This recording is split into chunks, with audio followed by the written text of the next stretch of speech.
Alright guys, welcome back to GSTL Venus Week 3. We're in IM versus ZeNEX. ZeNEX in a tough spot here. Pulling out Puzzle for the last choice. He's their last player, and you know, I was a little surprised they chose him. His PvT is really good, but Yoda's TVP is also really good. I was thinking about it a little bit during that break, and I think it's probably the best choice to pull him out because his other matchups are decent as well. Yeah, Puzzle is a very well-rounded player. He's doing extremely well in the GSTL Code A right now, which, as we progress, the Code A gets harder and harder and harder. So bringing him out against Yoda is actually a really nice move. He's also going to be playing him on Xel'Naga Caverns. Kind of forces a normal game if the Protoss player wants it to be normal. The thing I thought that ZeNEX might do instead is pull out Hack, because he's shown he's great in all matchups as well. He's gotten a lot better. He's a very underrated player right now, and I think pulling him out might have been an awesome choice as well, just because I know he could probably take out Yoda at this current state. Based on his TVT style, I think he could probably beat Yoda, but Puzzle is going to do his best here, and he's got a lot of ground to cover. Well, the thing is that after you take down Yoda, you also have to take down potentially Nesty, potentially MVP, potentially Losira. It's just, there's so much other stuff that can be pulled out from the IM team that you really need that well-rounded player, and as you were saying, Puzzle's kind of proven that he is quite well-rounded for the ZeNEX team. Absolutely. The map is loaded. Who will win this game? Will it be Yoda or will it be Puzzle? ZeNEX is in dire need of this player right now. Hopefully he can pull something off for them, or else IM will take this series. I am Wolf, and with me is Torch. We are at the GSTL Venus Week number 3.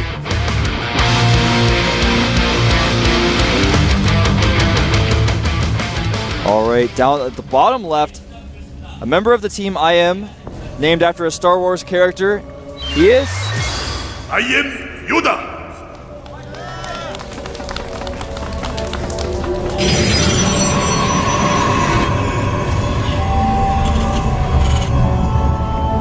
Over at the top right, member of the team ZeNEX, one of their best players, if not the best himself.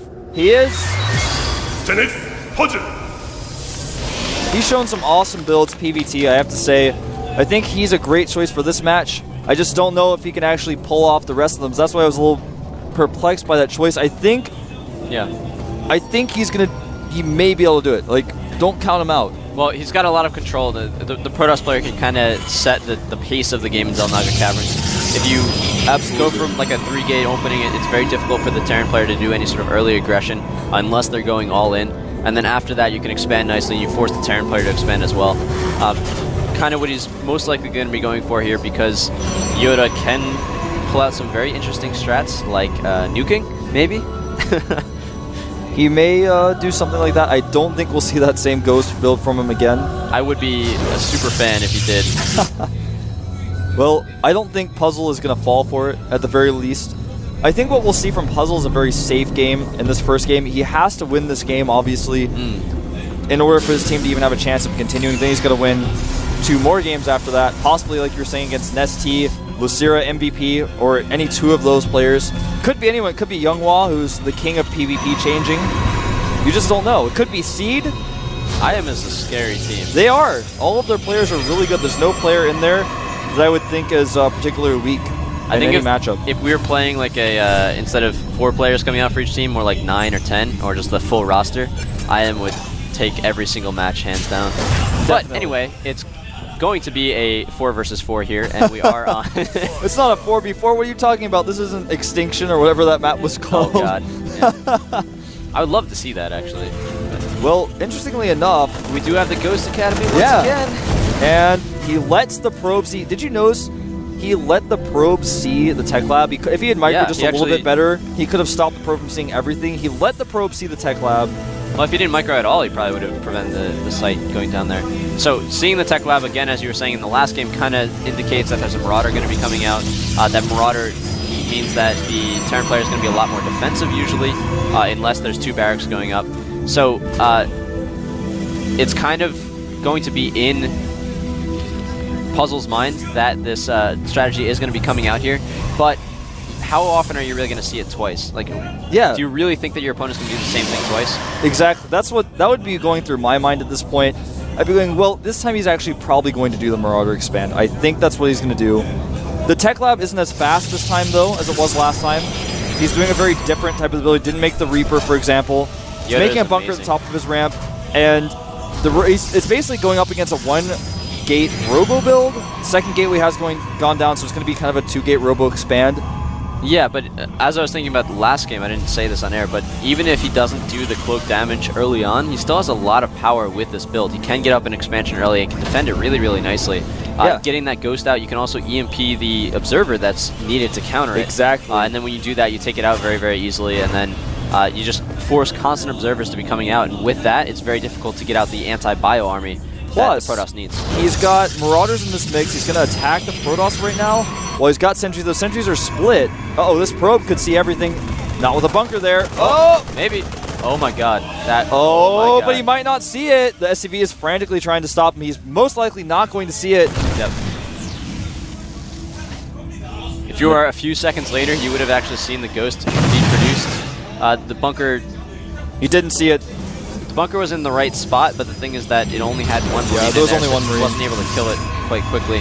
Now he's going to send this Ghost here. He might scan and just EMP, or he might just run up and then EMP. That's exactly what he's going to do here. Oh! Didn't have enough That is energy. awesome for Puzzle to do. He knows that the Ghost could be coming out because of last game, so he did throw down that force field when he saw the little blur of the Ghost coming. That was a great move. The force is not with Yoda in this game. Well, what he wanted to do was run up the ramp with the Ghost, of course, from this Observer. I think maybe scanning and then trying to EMP possible sentries when he saw the Expo would have been a good choice. That's what we were talking about earlier. You can EMP those Observers and then kill them. It looks like he actually EMP'd himself, or he was waiting until he had the exact 75 energy to do it. Not sure. But it does force that Ghost to stay home since it doesn't have any energy. The second Ghost also had to run home. This is true. And when Trevor's saying EMP himself, he meant that that was what Puzzle was trying to do, try to put the Observer on top of the Ghost so he couldn't EMP it without EMPing himself. Yeah.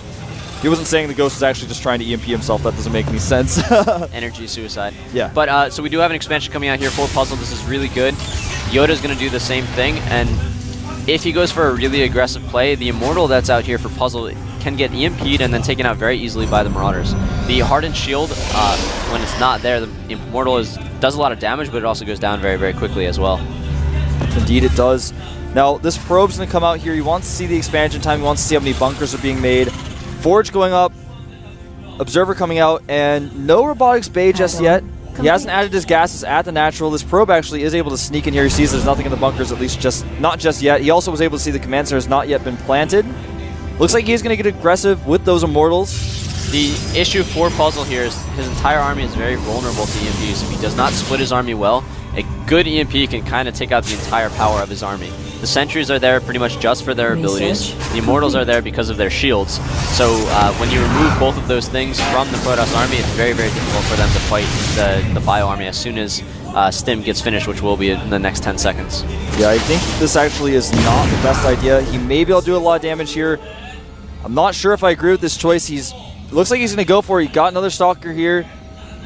He's being very indecisive. He wants to go. He may be trying to just bait the repair. EMP does take out that Observer. I bet he's going to wish he didn't spend that EMP now, though, when this army gets here. There will be 2 EMPs up for the first Ghost. If he can get those off at a good time, then he can get pretty nice coverage of Puzzle's army. But Puzzle has a very large army right now. He's on 86 supply compared to the 68 of Yoda. First 2 Medivacs are out. This is huge for this attack. SCV comes forward and sees this. Now he's going to go for it. Guardian Shield's up. EMP is going down, hitting both of those Immortals, hitting a lot of the Stalkers as well. He needs to focus down these Immortals right now, though. He's hitting the first one, then the second one. Oh, they both do go down at the same time. This is going to be very, very good for Yoda. However, he is losing a lot of forces. The Medivacs are coming in here to keep his army alive, and Stim is finished, so he is going to be able to chase down a lot of these remaining Stalkers. 3 more Stalkers working in, so that's where Puzzle's going to choose to make his last stand for this army. The SCVs are being brought in to do a little bit of extra damage. This is very, very good for Yoda, but it's not exactly enough to go for the all-kill right now. He basically needs to end the game pretty soon here. He lost a lot of SCVs, but now he's got himself into a pretty good spot where he's got a ton of tech. You know, he's got the Medivacs out, he's got Ghosts, he's got Marines, he has Stim. And right now, his opponent has +1 armor, or at least that's about to be done. And he's got another Immortal. He doesn't have a very strong army, and he's very vulnerable right now. Yeah, Yoda is putting on a few extra barracks here. He does have the tech that he needs to do a really strong fight right now, so he's probably going to be going for a timing attack. He can't really invest too much on his economy. He knows he's behind. He has a lot of resources stacked up. It's almost as if he's been missing, he hasn't missed any depots, he's just been microing too much. He hasn't been keeping up with his macro. He's not as ahead as he should be, I think, from this last battle. Cannon's going up at the natural for Puzzle. He realizes all he has to do is hold this and he'll be so far ahead. One observer here staying over that chasm there in the middle. When he can do that, it makes it hard for the Terran army to kill him, even if he does get the vision of it. This little force from the Terran isn't going to do a whole lot of damage unless he somehow gets into the main. Yeah, you may decide to lift it up rather than engaging. He scans, he sees the cannons. He is going to, of course, lift. He's actually researching a nuke right now. That is actually a really nice maneuver. The cannons force the Protoss army to fight in a very static position, and you can nuke from outside that position, and the cannons can't run away like the normal army can. Exactly. And if he nukes on top of those cannons and then cancels it, he can rush in. You know, you can do all sorts of different things, and the Protoss army gets away. I really like this choice of the nuke so much. He already has Cloak, so he can use that nuke later if this doesn't quite work out as he planned. Yeah, Yoda really showing the versatility of these Ghost units. As we were saying, the build that was used in the earlier game was a direct loss to the build that Yoda is going for. But Yoda's also showing that even if it's a direct counter, which is getting that Observer out early, he's still in a very good position to play a longer game as well. 2 medevacs being loaded up here. He's going to send them into the main base of the Protoss. He may actually target down 2 or 3 of these pylons. That would unpower a lot of gateways. That would be quite effective. He could target down the Robo or the Forge, even the Templar Archives, any of those buildings. It would be very, very potent. That Storm Research is extremely important. When that finishes, it's going to put the Protoss in a great position. Yeah, there is an Observer following the army of Yoda. He does not want to use a scan on it right now because he does need the minerals to get out these mineral-heavy bio units. I'm not sure why he's not using an EMP at this moment, but he is using a factory to delay the third base of ZeNEX Puzzle while he moves his main army out a little bit, just keeping Puzzle distracted, not sure what's going on. He does finally use a scan to take out that Observer. It's going to make Puzzle a little concerned. He's going to start puzzling about what Yoda is going to be doing, and that's giving him the ability to move his main army up and go for the drop at the same time. Now, there are a lot of these units clumped up. The Ghosts, remember, have Cloak. He's going to go for EMPs. Nice EMPs. It's all the Zealots, but the Templars still have enough energy for Storm. He's actually going to nuke in the main. There goes the nuke. If he can keep this army alive, which he should be able to do, that's a Cloak Ghost. There's not going to be any sort of... just dropping the last Marauders right now. He does have an Observer there, but it's going to be very difficult. The army might get too close. Oh, beautiful nuke. He did take out a lot of the probes of ZeNEX Puzzle. It did equalize the worker count completely. Not only that, but he unpowered some gateways. He's taken a supply lead here. He saved all of the units inside the dropships. He's done a great job with these nukes. I love this play. Now, the command center is going to be landed at the gold here shortly. And of course, Puzzle's Nexus is almost finished, so he's going to be a little bit ahead on that. But when that gold base finishes and he starts dropping mules there, he's going to pull ahead very rapidly. He's researching another nuke. He has the ability to get very mobile here and take out that Nexus if he so chooses to. Yeah. Yoda was actually quite far behind in this game, but that one maneuver really put him far ahead right now. A very beautiful play with that nuke. It was exactly what he needed to. 2 medevacs was all he needed. Not any more, not any less. Wow. Wow is all I can say, man. I just want to take my headset off and run into the booth and be like, dude, why are you so smart? Nice job. Keeps killing all of these Observers. Yep. Now he's going to go and attack this base here. There are a few cannons up. These Templar are looking to overextend themselves if they can get the scan down. Nice feedback, but not quite enough to kill that one. Wait, energy there? A lot of energy used there. All right, now this is really smart. He's going to nuke on top of this, attack the Nexus, and then cancel it. There's nothing that Puzzle can do about this. He's just going to kill the Nexus and then run away. He's only doing the damage that he needs to so that the nuke is able to finish it off. And then everything gets cleaned up there. Puzzle is going to need to rebuild all of it. That's exactly what he needs to do. Nukes are only 100 minerals, 100 gas. It's really not that much of an investment. It's very, very, very nice play by Yoda. I really am enjoying this torch. This is actually usage of something in StarCraft 2 that we just haven't seen yet before. People talk about this, people theorycraft about this nuke usage, but no one actually uses it in tournament games. And Yoda is doing it. He's making it work. He's showing us it's possible. He's going to try to nuke these static defenses here again.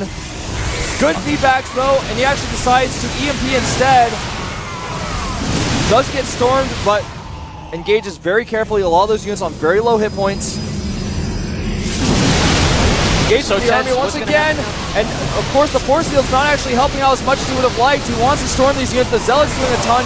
He needs to back up though, his units just have too low hit points. He's actually behind in upgrades as well. Puzzle has 2 armor, needs to back up. That was a very nice defense by Puzzle. He was able to feed back all the medevacs so they aren't able to repair. So every time a stim happens, that's 10 to 20 damage to every single bio unit of the army of Yoda. And then the storms thrown down there as well were really, really nice. Good force fields as well. The first force fields were not the best, but then the ones after that trapped a lot of that bio army where it would get stormed. Remember, this is a planetary force. It's very difficult to engage, but he may actually be able to storm some of these SCVs, maybe. It looks like we're going to see a small attack over here by Yoda. He's going to try to target down that Nexus. There is a cannon in place, but it's not going to be enough. And another engagement. He doesn't want to engage here, does not want to get stormed. Takes out some of these Zealots and backs away.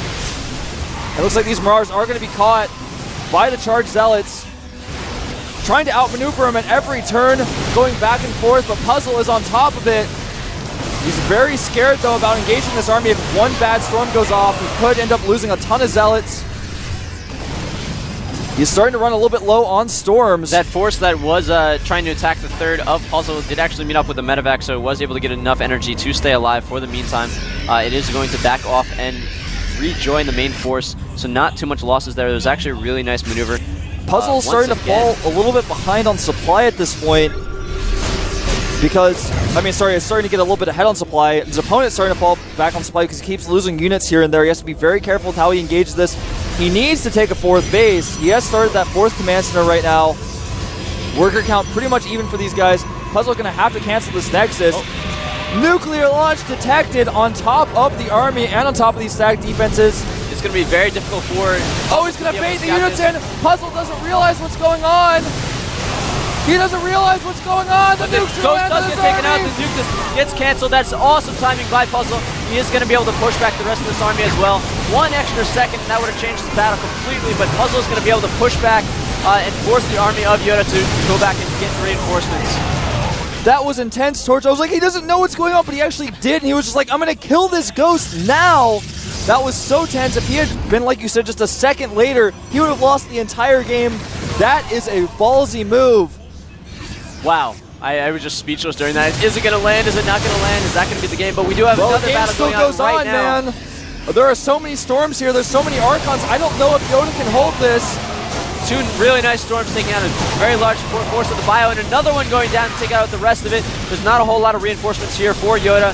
Tons of storms coming out. Once the storms are finished, they turn into Archons. These Archons do extra damage to all the biological units of Yoda, but bio units are very efficient, can chase a lot. There are 2 dropships coming into the main base of Puzzle. He doesn't see them right away. He could have feedbacked. And they're going to land on top of these Zealots, which are going to try to clean them up very quickly, but there are a ton of units coming out. That's it, GG. Whoa! He ended up losing the game, but his play was so smart. But Puzzle just dealt with everything so well. Wow. That was a high-level TVP with some new and interesting tactics. I think he's feeling just as nervous as we were there. If that one last nuke had gone down, that game would have gone the opposite way. 1 second. 1 second. Changed the course of that game. That was tense, man. I gotta take a sip of my water. Yeah.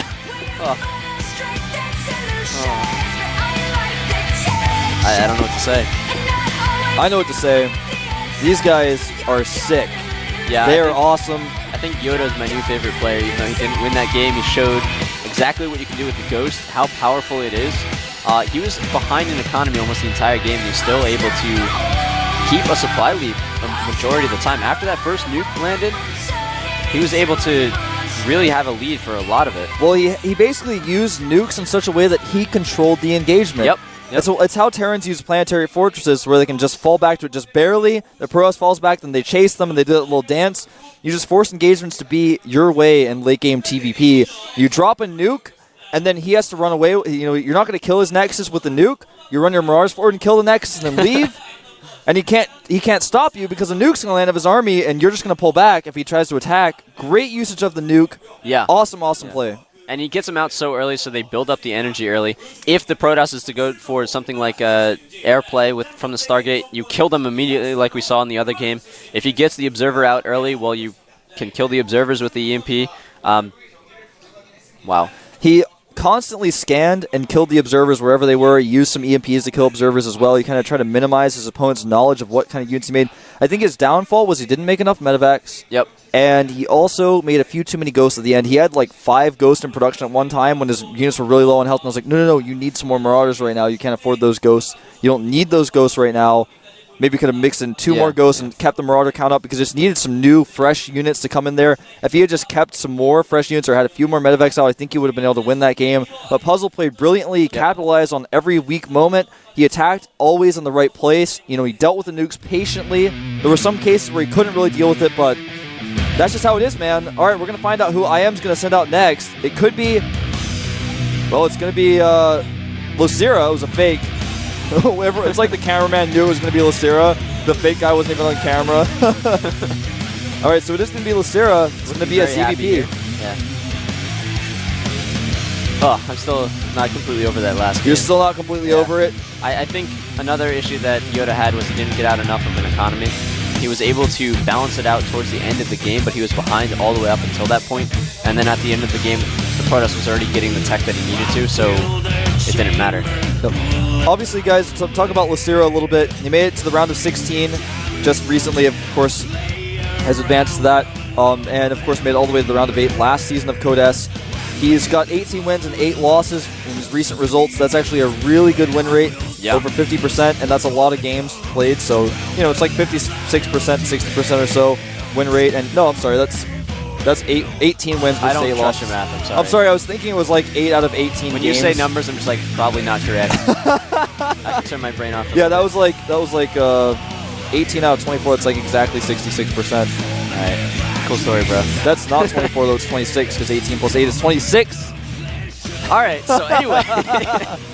Lucira is a player that's also just starting to get his stardom. He didn't really do a whole lot last year. This year, he's obviously doing extremely well. He was also one of the players that went over to MLG in Columbus and ended up taking 2nd place to MMA. A very, very strong Zerg player. We'll see how he does here. I think he can easily take out Puzzle, but Puzzle has also shown that he's pretty resilient at the same time. This is true. The map is crevasse, so there's kind of a free base, so to speak, for the Protoss on this map. You can go Nexus first back there, make good choices after that, control the game. If he wants to, there are a lot of scary timing attacks that can happen on this map very easily for free, essentially. You don't have to spend that money on static defenses. You know, you can do a Nexus first or a 3-gate Sentry expand and then do a timing attack. That can be quite good, but in this map, you don't have to spend that money on static defenses. You get those gateways out fast, you get a lot more units. You don't have to waste any money on the cannons. You don't have to build your gateways in a very precarious place. You don't have to lose probes, so a Ling run by here and there. So there's also this sense that Zergs have where it's like the Protoss almost gets a free 3rd base too, because they can make a strong army on the 2 bases, then take that 3rd base very easily. So Zergs do kind of struggle on this map a little bit, but Lucira picked it, so he's got to be feeling pretty good. It's a big map. There's a lot of hidden expansions you can take, so if you hold off those early attacks, if they occur, of course, then you get extremely ahead because the Protoss player can't be at that base over there, that base over there. Your roaches are coming in, can't defend it, so it's a good map choice, I think. Crevasse also evolves a lot as the game goes on. There's a lot of different rocks throughout the map that in the beginning of the game, it's very difficult to get to your opponent's base. It's very difficult to get up their ramp. It's a small ramp. But as the rocks get destroyed later in the game, the ramps get larger. There's more avenues to get to your opponent's base. You got to defend a lot more. It's very difficult to go to your 4th and 5th base. It's just a whole lot of different opportunities that are available to you. Close air spawns can play a completely different game than close ground spawns. Very interested to see what we see here today. Yeah, and you know, the other thing to not count out is that there's a possibility of a cannoning at the backdoor base of the Zerg. If you go for a forge first and you get back there and your opponent just for some reason doesn't have an Overlord over there to check, which people have been doing more often, checking with the Overlord now because that kind of stuff has started to happen. There's also, you can 4-gate on this map. It can work. I mean, you can do all sorts of things. You don't have to take the free Nexus, but you can use the fact that the Zerg player might hatch first and assume that you're going to do that, and then do a 4-gate, break those rocks down, and John, the translator, did he just tap you on the head? He did just tap me on the head. He's trying to pretend like he can't hear us, but I know he can. He's actually going to hold up a cool sign here in a second, I think. He's holding the If you sign. guys want to troll at John, because John likes to troll at you guys, I'm sorry. I try to get him to stop it, but you can tweet at him at Junka, Junkka 83. Yep. And you can tweet at me at FXOWolf and him at Torch Gaming. But what we're about to see here that John's holding up is a cheerful from the global fans. You can actually send in your own cheerfuls from home. A lot of people that come to the studio can hold up their own cheerfuls, but we want to give the opportunity to everyone in the world to be able to cheer on their favorite fan, cheer on their favorite team. To do this, you go to GOMTV.net, and there's a forum post where you can figure out exactly what the specifications are. You can download the template to be able to get exactly what you want, and just send us whatever you think is the best thing to cheer on your players. Nesty is the king of blades, according to this guy who uploaded this image for us. So, of course, it's been printed out. John, the translator, is holding it. There's Nesty. Three-time GSL winner. Right there. Bring me John. And John is actually, holding the sign up. So things worked out for him there. He got his wish. Yeah, he did get his wish. So if there's other ideas like that you guys want to see happen in the GSL, we are constantly trying to improve for you guys. StarCraft 2 and esports in the global scene is just starting to evolve a lot, and we want to evolve with it and with you guys. So let us know your ideas, and we can try to incorporate them as much as we can. Things take a little while, so if you have this great idea and you tell it to someone and you're like, why isn't this not done immediately? Just recognize that it's probably being worked on, but it takes a little time. Yeah, and if you haven't told anyone about it on GOMTV's forums, post about it. But not just GOMTV, all of esports. Yeah, Team tell Liquid, MLG, Reddit, tell IEM, well tell played. GMAC. Oh, yeah, right. Yep. I just mean, tell all those organizations, and also tell every, forum that's out there about it. Like, DreamHack should do this, GSL should do this, MLG should do this, Wolf should do this. Torch should not do this. Seriously, we're listening. GOM's listening, DreamHack's listening. Everyone's listening to the feedback, because the feedback of the community is what helps us grow. It's very encouraging as well. Yeah, it really is. So I think we've got everyone in the game here that might have been... Lucira is really known for having very specific settings on his keyboards and mice. So I think he's probably just getting that stuff set up. Actually, the countdown is starting now. He looks like he's ready. All right, so ZeNEX puzzle still has to go through this guy. Can he do it here on Crevasse, or will Lucira close out the series? Let's find out here at the GSTL Venus.